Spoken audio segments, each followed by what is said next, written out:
बिस्मिल्लाहिर्रहमानिर्रहीम। अस्सलाम वालेकुम जी। तो स्टूडेंट्स क्या हाल है, उम्मीद है आप सब ठीक ठाक होंगे। अच्छा, अभी हम स्टेशन 10 करने लगे हैं आपकी ब्लॉक 2 का। ये एनाटमी का वाइवा स्टेशन है। बेसिक चीज़ें आपको ऑलरेडी पता है कि इस स्टेशन के 16 नंबर होंगे, 8 मिनट दिए जाएंगे इन स्टेशंस को रिस्पॉन्ड करने के लिए। ब्लॉक 1 का वाइवा आप एनाटमी, बायोकेम और फिजियो का दे चुके हैं, इसलिए आपको आइडिया ऑलरेडी होगा कि किस तरह वहाँ पे क्वेश्चंस लिखे हो सकते हैं। अच्छा, बच्चे इस स्टेशन की वजह से बहुत परेशान हैं क्योंकि इस स्टेशन का सिलेबस बहुत ज़्यादा है। ऑब्वियसली ज़्यादा सिलेबस है। मैं आपको कुछ टेक्निक्स बता दूंगा व्हाट्सएप ग्रुप में, ठीक है। जितनी यहाँ बता सका वो यहाँ पे ऐड हो जाएंगी, बाकी व्हाट्सएप ग्रुप में मैं आपको डिटेल में बता दूंगा कि आपने इस स्टेशन को कैसे अटैम्प्ट करना है और आपने एक वाइडर पर्सपेक्टिव में देखना है। लाइक आपने ब्लॉक 2 की ऑस्पी को पास करना है, उसमें 12 स्टेशन हैं, ना कि ये अकेला स्टेशन नंबर 10। और स्टेशन नंबर 10 को भी अगर आप ब्रेक डाउन करें ना, तो देखिए इसमें आपसे वो upper limb, lower limb, embryology और हिस्टोलॉजी, ये 4 चीज़ें हैं जिनके रिगार्डिंग वो आपसे क्वेश्चंस पूछेंगे। तो इन 4 चीज़ों में डिवाइड होकर क्वेश्चंस आएंगे, ना कि आपके अपर लिम्ब का जो इतना ढेर सारा सिलेबस है या लोअर लिम्ब का बहुत ढेर सारा सिलेबस है उसमें से पूछे जाएंगे। ऑब्वियसली अगर आप डिस्टिंक्शन के लिए पढ़ रहे हैं या अच्छे डॉक्टर बनने के लिए पढ़ रहे हैं तो ऑब्वियसली आपको वो सारा कुछ पढ़ना पड़ेगा स्टेशन 10 में, जितना भी सिलेबस है अपर लिम्ब का, लोअर लिम्ब का। उसके अलावा जो बाकी टेक्निक्स हैं जो बच्चे सिर्फ पास होने के लिए पढ़ रहे हैं उनको मैं वहाँ पे बता दूंगा व्हाट्सएप ग्रुप में कि आपने किस तरह इन ब्लॉक 2 को अटैम्प्ट करना है। अच्छा, क्विकली मैं आपको चीज़ें बताता जाता हूँ कि कौन कौन सी चीज़ें किस तरह करनी है। पहले हम अपर लिम्ब की चीज़ें देख लेते हैं। अच्छा, इसमें से कुछ चीज़ें होंगी जो आपने स्टेशन 1 और 2 किया है ना, तो उसके साथ को रिलेट करके आप लोग करेंगे। मतलब वहाँ पर हमने बड़ी डिटेल में उनकी पिक्चर्स वगैरह दी हुई हैं, तो आपको समझ लग जाएगी वहाँ से। अच्छा, सबसे पहले तो सर्विस एनाटमी के रिगार्डिंग बच्चे बहुत परेशान हैं कि जी ये इससे रिलेटेड क्वेश्चन आएंगे या नहीं आएंगे या किस तरह पूछे जाएंगे। पिछले सालों में मॉड्यूलर सिस्टम आने से पहले क्या होता था कि सरफेस एनाटमी के बाकायदा नंबर होते थे। जब आपका एनाटमी का किसी भी रीजन का वाइवा होता था, लाइक अपर लिम्ब का वाइवा है, लोअर लिम्ब का वाइवा है, थोरैक्स का वाइवा है, तो उस स्टेशन के रिलेटेड जो सरफेस एनाटमी है वो पूछी जाती थी वाइवा में, और उसके डेडिकेटेड मार्क्स होते थे कि जी आपने इतने मार्क्स के लिए सरफेस एनाटमी पूछनी ही पूछनी है। इसलिए पहले हर रीजन की सरफेस एनाटमी बहुत ज़्यादा ज़रूरी थी। अच्छा, अब चूँकि ये उन्होंने वाइवा भी डिवाइड कर दिया है आगे कि आपका अपर लिम्ब का, लोअर लिम्ब का, एम्ब्रियोलॉजी, हिस्टोलॉजी का, मतलब जो एम्ब्रियो हिस्टो के रिलेटेड पोर्शंस है उनका वाइवा इकट्ठा हो रहा है। तो वहाँ पे अगर वो सरफेस एनाटमी पूछेंगे भी ना तो वो बहुत कम मार्क्स के लिए पूछेंगे, लाइक मैक्सिमम 2 मार्क्स के लिए, 3 मार्क्स के लिए, इससे ज़्यादा वो नहीं पूछ सकते। मैक्सिमम हुआ तो इतना होगा, इससे ज़्यादा नहीं होगा, और ये भी बहुत कम चांसेस हैं कि वो पूछें। इसलिए आपने इन चीज़ों को जहन में रख के अपनी तैयारी करनी है जी। अच्छा, सबसे पहले तो सरफेस एनाटमी मैंने कह दिया कि आपने पेक्टोरल रीजन की देख लेनी है। उसके बाद मसल्स ऑफ पेक्टोरल रीजन।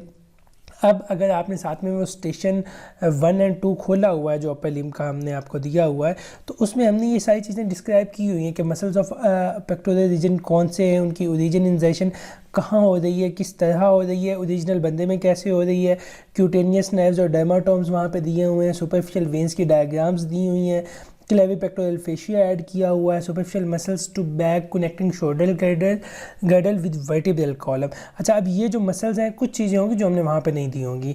मैंने कोशिश की है कि उस रीजन में उन स्टेशंस पे में जो मैक्सिमम क्लिनिकल्स हैं वो भी कवर हो जाए और जो इस तरह की चीज़ें हैं वो भी कवर हो जाए। तो इसलिए जो क्लिनिकल्स हैं वो आपने वहाँ पे देख लेने हैं जो वहाँ पे लिखे हुए हैं। उसके अलावा बुक वाले क्लिनिकल भी देख लेने हैं, और जो क्लिनिकल यहाँ पे मेंशन है वो तो बहुत ज़्यादा इंपॉर्टेंट है। मैं आगे जब वो क्लिनिकल्स आएंगे तब आपको बता भी दूंगा। उसके अलावा इस तरह की कुछ चीज़ें वहाँ पे मेंशन नहीं है, like trapezius, latissimus dorsi, lombard, majors, minors. तो जो ये वाली चीज़ें हैं ये जो एक्स्ट्रा दी हुई हैं ये भी आपने एक दफ़ा देख लेनी है। उसके बाद पेक्टोरल रीजन की न्यूरोवास्कुलर सप्लाई, इसकी पिक्चर्स भी दी हुई हैं, डिस्क्राइब भी इसको किया हुआ है जी। क्लेविकल, स्कैपुला, ह्यूमरस बहुत अच्छी तरह वहाँ पे दी हुई हैं, इनकी बोनी मार्किंग्स, इसके अलावा इनकी वो जो मसल अटैचमेंट्स वगैरह, इनके रेडियोग्राफ्स कि अगर फ्रैक्चर हो जाए तो किस तरह होगा, ह्यूमरस है ऊपर से फ्रैक्चर किस तरह होगी, दरमियान में से किस तरह होगी, नीचे से मतलब उसके वो जो नीचे वाला पोर्शन होता है वहाँ से अगर फ्रैक्चर हो तो वो किस तरह होगा। Muscle related to your shoulder girdle, sternoclavicular joint, ये भी हमने डिस्कस किया हुआ है। इसके वो लिगामेंट्स कैसे अटैच हो रहे हैं, किस तरह बन रहा है, इसका रेडियोग्राफ आपको दिखाया हुआ है। इस जॉइंट की डिसलोकेशन हो जाती है तो वो किस तरह होगी। उसके अलावा सरफेस एनाटमी ऑफ एक्जिला, अब एक्जिला पे आ गया जी। एक्जिला के कंटेंट्स हमने वहाँ पे बहुत डिटेल में डिस्कस किए हुए हैं। अगर आपने स्टेशन 1 एंड 2 तैयार कर लिया है ना, तो ये आपके एनाटमी के अपर लिम्ब का आधा वाइवा तो तैयार हो चुका है, बल्कि आधे से भी ज़्यादा वाइवा। उसके अलावा एक्जिला के जो कंटेंट्स हैं, वहाँ पे जो न्यूरोवास्कुलर सप्लाई है, अब न्यूरो सप्लाई वहाँ पे है जी आपकी, वो जो ब्रेकियल प्लेक्सिस है वो, उसकी आपने ब्रांचेस करनी है, कैसे बन रहा है, किस तरह सप्लाई कर रहा है जी। आगे वास्कुलर सप्लाई में एक्सिलरी आर्टरी आ जाती है, एक्सिलरी वेन आ जाती है, वो आपको पता होना चाहिए। लिम्फ नोड की ग्रुपिंग का पता होना चाहिए कि लिम्फ नोड किस तरह ड्रेन कर रहे हैं, specially with respect to breast के ब्रेस्ट से जो लिम्फेटिक ड्रेनेज हो रही है वो किस तरह हो रही है। क्वाड्रेंगुलर स्पेसेस आ गई हैं, शोल्डर जॉइंट आ गया है। अब जॉइंट्स जितने भी हैं हमने वहाँ पे बहुत अच्छी तरह दिए हुए हैं। मसल्स एक एक दिया हुआ है, मसल्स की बल्कि ओरिजिनल डायग्राम्स आपको दिखाई हुई हैं। मूवमेंट्स आपने यहाँ पे कर लेनी है। Arterial anastomosis around shoulder joint, वहाँ पे मुझे याद है बहुत अच्छी डायग्राम दी हुई है वहाँ पे। रोटेटर कफ मसल्स हमने डिफरेंट एंगल्स से दिखाए हुए हैं आपके स्टेशन 1 एंड 2 की ई बुक में। उसके अलावा ब्रेकियल प्लेक्सिस की इंजरीज, अब देखिए वहाँ पे हमने कुछ क्लिनिकल्स दिए हुए हैं, लेकिन जो यहाँ पे रिपीट हो रहे हैं जैसे ब्रेकियल प्लेक्सिस की इंजरीज, तो ये बहुत ज़्यादा इंपॉर्टेंट है, ये आपने कहने ही कहने हैं। Muscles of anterior compartment of arm, उनकी अटैचमेंट्स, नर्व सप्लाई। अब उसके बाद ये जो यहाँ पे कुछ चीज़ें दी हुई हैं, ये इंपॉर्टेंट वाली यहाँ पे बस दी हुई हैं मैंने।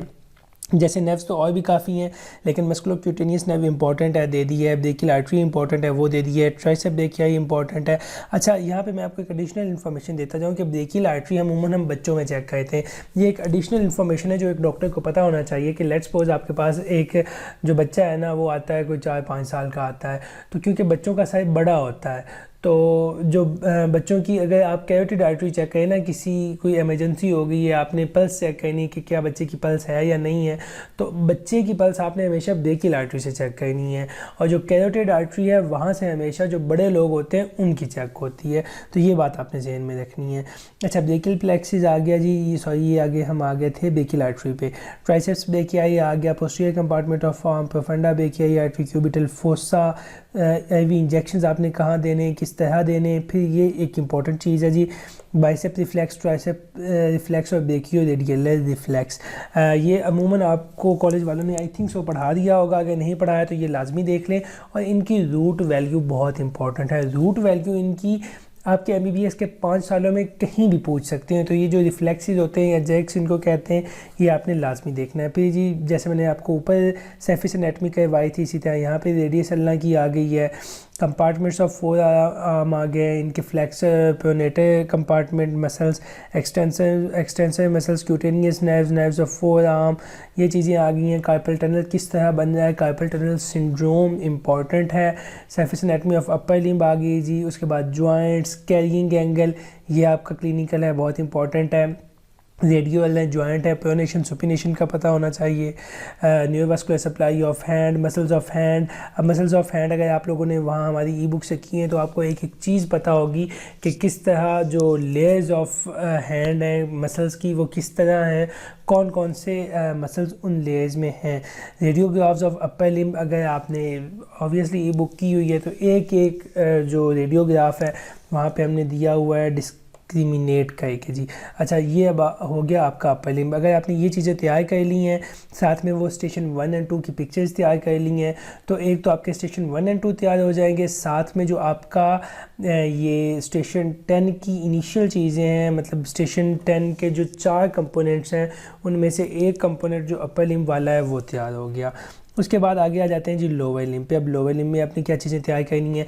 अब लोअर लिम्ब जो हमने डिस्कस किया हुआ है वो स्टेशन 3 एंड 4 है। अब साथ में आपने वो निकाल लेना है, साथ में आपने ये देख लेना है जी। अब इनको आपने कंबाइन करके करना है। हिप बोन आ गई, हिप बोन वहाँ पे हमने पिक्चर भी दी हुई है, उसकी अटैचमेंट, सरफेस एनाटमी, बोनी फीचर सब कुछ दिया हुआ है। सिमिलरली फीमर का दिया हुआ है। अब यहाँ पे कॉक्सा वेरा एंड कॉक्सा वेल्गा, ये हमने आई थिंक मैंने वहाँ पे नहीं दिया हुआ क्लिनिकल्स में, तो आप लोगों ने ये कर लेना है। अब इस तरह की अगर कोई चीज़ मिस हो जाती है मुझसे तो उसको कवर करने के लिए आपने एक दफ़ा लाजमन अपनी बुक देखनी है, ठीक हो गया। फेशियल लेटा की बहुत अच्छी डायग्राम वहाँ पे दी हुई है। एक्सटेंट क्या है, अटैचमेंट कहाँ पे हो रही हैं, iliotibial track, neurovascular supply of thigh, मतलब जब न्यूरोवास्कुलर सप्लाई का नाम आ जाए मतलब नर्व्स एंड वेसल्स, वेसल्स में आर्टरीज और वेन्स दोनों आती हैं। अब इस चीज़ का मतलब क्या होगा कि जो cutaneous neurovascular supply of thigh है, मतलब जो वहाँ पे वेसल सप्लाई कर रही हैं आर्टरीज और वेन्स और नर्व्स, आपने वो करनी है। वेरिकोज वेन ये एक इम्पॉर्टेंट क्लिनिकल है, ये आपने देखना है जी। Venesection, saphenous venous graft, inguinal lymph nodes आपने करनी है जी। आगे इंग्वाइनल रिंग वगैरह आएगी, वो आपने देख लेनी है। ये चीज़ें बहुत इंपॉर्टेंट है। Femoral triangle, femoral sheath, femoral canal, femoral ring और इंग्वाइनल हर्नियाज, ये क्लिनिकली बहुत ज़्यादा इंपॉर्टेंट है, आपने लाजमन करनी है। फेमोरल ट्राइएंगल है ना, तो इसके आपको बाउंड्रीज आनी चाहिए, कंटेंट्स आने चाहिए, इस तरह की सारी चीज़ें इसके रिलेटेड आप लोगों ने कर लेनी है। उसके बाद फिर वही मसल स्टार्ट हो जाते हैं जी। एंटीरियर कंपार्टमेंट ऑफ थाई के ये अगेन एक क्लिनिकल आ गया जी, स्वास एब्सेस का, ये आपने देख लेना है। Neurovascular supply of anterior compartment of thigh, ये देख लेनी है जी। Femoral artery, vein, nerve, adductor canal, adductor canal is very very important आपकी ऑस्पी में, बल्कि स्टेशन जो आपका 3 और 4 है ना, उसमें भी आपने इस चीज़ को देख लेना है कि एडक्टर कैनाल कैसे बन रही है। फिर उसके बाद जी मीडियल कंपार्टमेंट ऑफ थाई के मसल्स आ गए हैं, कौन कौन से मसल होंगे ये आपने देख लेना है। स्टेशन 3 और 4 पे भी ये चीज़ें दी हुई हैं। Neurovascular supply of medial compartment, अच्छा उसके अलावा ग्रेटर एंड लेसर शार्टिक फोरामेन, इसमें से जो स्ट्रक्चर्स पास कर रहे हैं ना, उनके नाम आपको आने चाहिए। ये एक बहुत टिपिकल क्वेश्चन है जो पहले भी पूछा जाता था जब आपका ये मॉड्यूलर सिस्टम नहीं था, और अभी भी पूछा जाता है, बल्कि ये एक UQ भी है कि ग्रेटर लेसर शार्टिक फोरामेन में से कौन कौन से पार्ट्स गुजर रहे हैं जी। उसके बाद आ गया जी muscles of gluteal region, gluteal region में मसल्स कौन कौन से हैं, उनकी न्यूरोवास्कुलर सप्लाई। आप ग्लूटियल रीजन पे अगर इंट्रामस्कुलर इंजेक्शन लगा रहे हैं तो किस जगह पे लगाएंगे, कैसे लगाएंगे। थाई का पोस्टीरियर कंपार्टमेंट, फिर आ गया जी शियाटिका। शियाटिका किस तरह होती है, अमूमन इसकी जो पेन होती है वो होती है बैक रीजन ऑफ लेग पे। बैक रीजन ऑफ लेग पे क्यों होती है, जब आप ये पढ़ेंगे तो आपको अंदाज़ा हो जाएगा। हिप जॉइंट, स्टेशन 3 और 4 में इसकी हमने एक्सरे और इसकी डिसलोकेशन वगैरह सारा कुछ वहाँ पे दिया हुआ है। फिर आ गया जी पोप्लिटियल फोसा। पोप्लिटियल फोसा अगर आप वहाँ पे निकाल के देखें ना अपना स्टेशन 3 और 4, आई थिंक स्टेशन 4 में हमने पोप्लिटियल फोसा से स्टार्ट किया हुआ है। यहाँ वहाँ पे मैंने इसकी बाउंड्रीज़ और कॉन्टेंट्स बड़े अच्छे निकाल के लिखे हुए हैं, बहुत अच्छे हैं वो। अगर आप वहाँ से करेंगे तो इंशाल्लाह कोई चीज़ मिस नहीं होगी, बल्कि अगर आपने पहले कहीं से किए हुए तो वहाँ से करें ज़्यादा अच्छा है। आपकी विजुअल मेमोरी भी बनी होती तो वो आप ज़्यादा अच्छी तरह रिटेन कर पाएंगे। टिबिया फिबुला की वही चीज़ें आ गई जो हम बोन की कहते हैं। पटेला आ गया जी, नी जॉइंट, ऑब्वियसली वहाँ पे हमने किया हुआ है। उसके नी जॉइंट के लिगामेंट्स, मूवमेंट्स और न्यूरोवास्कुलर सप्लाई। फिर आ गया जी muscles of anterior lateral and posterior compartment of leg, वो जो नीचे हैं जी आपकी नी जॉइंट से, वो आ गए। Compartment syndrome, foot drop, again आपका ये जो पोर्शन है क्लिनिकल्स वाला आ गया है। Veins of leg, veins of leg आपने कर लेनी है। यहीं पे साथ में वो वेरिकोज वेन वाला कॉन्सेप्ट आपको और ज़्यादा क्लियर हो जाएगा। डायमाटोम्स ऑफ लेग आपको पता होना चाहिए। एक्सटेंसर पेरोनियल एंड फ्लेक्सर रेटिनेकुला, इन 3 रेटिनेकुलम्स की एक बहुत अच्छी वो जिसको कहते हैं डाइसेक्शन डायग्राम, किसी बहुत ही अच्छे सर्जन ने वो डाइसेक्शन की हुई है और वो डायग्राम मैंने डाली हुई है आपके स्टेशन नंबर 4 में।